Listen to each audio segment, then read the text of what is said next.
Tuesday night could have been the beginning of the end for Joe Biden. Forecasters said the U.S. midterm election would deliver a red wave, a tsunami even. In the event, it was an average ripple by the standards of past midterms.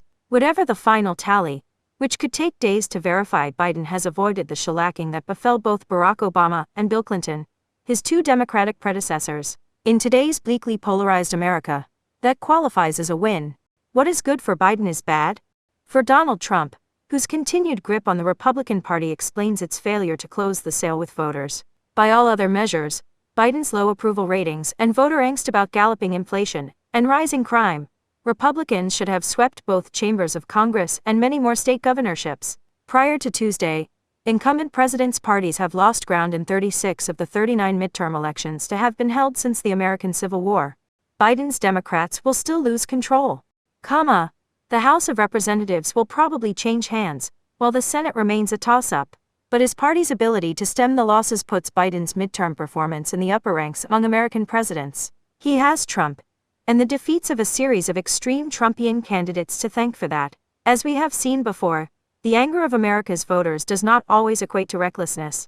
For Biden, Trump is the gift that keeps on giving. Senior Republicans somehow persuaded the former president to postpone his 2024 campaign launch until after the midterms in the well-grounded fear that he would steal the headlines and damage their prospects. He nevertheless inserted himself into the swing state campaigns, especially in Pennsylvania, with no success. Shortly before polling stations closed on Tuesday, Trump said, "Well, I think if the Republicans win, I should get all the credit. If they lose, I should not be blamed at all."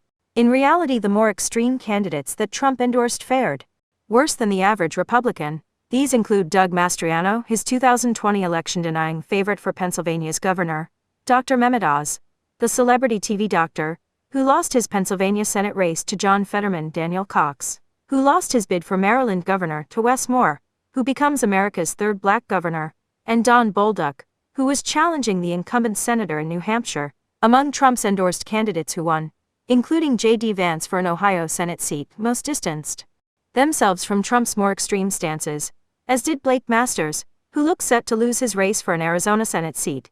Most ominous for Trump, however, was the thumping re-election of Ron DeSantis as governor of his home state of Florida. DeSantis, whom Trump has nicknamed DeSanctimonious, is the most plausible rival for the 2024 Republican presidential nomination. Though he is untested outside Florida, DeSantis has become a champion of conservative anti-woke politics through his attacks on liberal teachers' unions and his disdain for federal COVID regulations.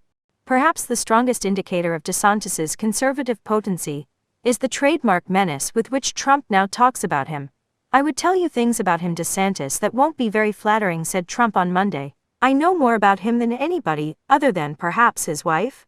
Biden can anticipate some collateral benefit from the political fratricide that looks likely to be unleashed between the author of the MAGA movement and its increasingly impatient heir. Now that he is Trump's enemy number one, it will be hard for DeSantis to resist the presidential temptation. His muscular showing will embolden senior Republicans, such as Mitch McConnell, the Senate Republican leader and a frequent butt of Trump's jibes, to test the waters further. Trump is poised to launch his 2024 campaign next week. Meanwhile, Biden keeps beating low expectations. In the weeks leading up to Tuesday's election, the consensus was that he is waning as president and fading as a campaigner. The former is hard to substantiate, since his legislative record in 2 years is considerably better than Clinton's after 8 and arguably Obama's 2. Biden's hustings performance has looked fumbling, but that has been true for most of his career. America's pundit class often overrates the salience of soaring oratory. It also serially overrates Trump's popularity. Until Tuesday, 2024 looked likely to be a rerun between Trump and Biden. That unedifying prospect should no longer be assumed.